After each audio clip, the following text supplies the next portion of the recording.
The lecture hall fell silent as Commander ZYX-Thor's translator crackled to life.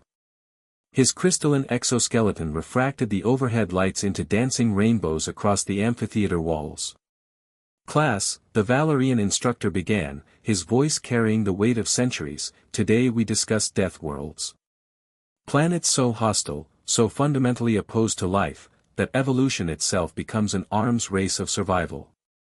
Jake Morrison sat in the back row, his worn academy jacket a stark contrast to the gleaming environmental suits worn by his alien classmates.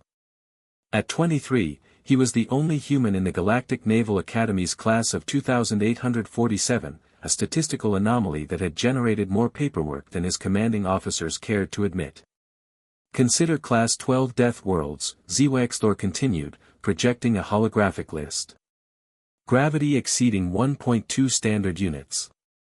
Atmospheric oxygen above 12%. Apex predators in every ecological niche. Microscopic organisms that wage constant war against larger life forms. Temperature variations that would crack most starship hulls." A Zenthari cadet, her tentacles quivering with what Jake had learned was academic excitement, raised 3 appendages. "Commander, surely no sapient species could evolve on such worlds." "Precisely correct, Cadet Clara." ZYX-Thor's mandibles clicked approvingly. "The energy expenditure required just to maintain homeostasis would be—" "Excuse me, sir." Jake's hand went up. The lecture hall's attention turned toward him like a physical force. 147 pairs of eyes, compound lenses, and sensory organs focused on the lone human. "Yes, Cadet Morrison." Jake stood, his boots scraping against the floor with a sound that made the Whisperfolk students flinch. "You're describing Earth, sir. My homeworld checks every box on your list." The silence stretched. Somewhere, a translator unit hummed in confusion. "That's..." Commander ZYX-Thor's vocal synthesizer struggled to find words. "That's impossible. Earth is classified as a Class 7 garden world in our databases." "With respect, sir, your databases are wrong." Jake pulled up his personal datapad, projecting Earth's actual environmental readings. 1.0 gravity standard. 21% oxygen atmosphere. We've got bears, sharks, tigers, crocodiles, venomous snakes and spiders, parasitic wasps, diseases that can kill you in hours. Our weather swings from -40 to +50 Celsius depending on location and season. A Dracian cadet's skin flashed colors of distress. "You're joking. This is human humor, yes. I wish." Jake's laugh was humorless. "Earth nearly kills us constantly. That's why humans seem so intense to you guys." ZYX-Thor's exoskeleton darkened, his species equivalent of deep thought. "Cadet Morrison, are you claiming that human physiology is adapted for death world conditions?" "Not claiming, sir. Stating." Jake tapped his chest. "Our cardiovascular system is over-engineered for our environment because our ancestors had to either run from predators or chase prey for hours.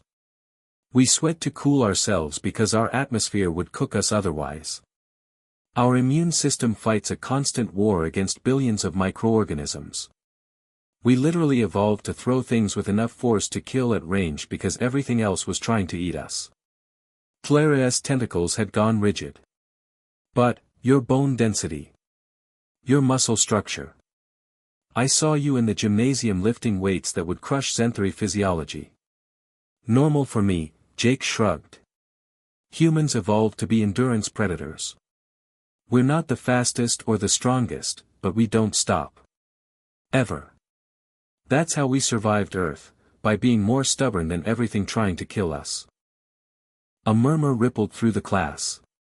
Jake could see the calculations happening behind alien eyes, the reassessment of everything they thought they knew about the quiet human who struggled with advanced physics but excelled at combat training. Commander ZYX-Thor pulled up Earth's file, his mandibles clicking faster as he scrolled through corrected data that was apparently just now filtering through official channels. "Great ancestors, your documentation was classified under developing species, non-threatening. Who filed this? Probably the first contact team, Jake said. They landed in Switzerland. Beautiful country, very peaceful. Didn't see our weapons, our wars, our actual nature. Your species achieved spaceflight while living on a death world. The commander's translator barely masked his disbelief. We didn't know it was supposed to be impossible, sir, so we just did it anyway. Jake met the alien's gaze steadily. That's kind of humanity's thing, being told something can't be done, then doing it out of spite. A Kelleran student, his scales puffing in what Jake recognized as fear, spoke up. But, if humans are death worlders, why are you here? Why join the Galactic Navy? Jake's expression softened. Because just surviving isn't enough. Earth taught us to endure, to adapt, to overcome. But meeting you all taught us something better, that all that strength means nothing if we don't use it to protect those who can't protect themselves. He gestured around the lecture hall.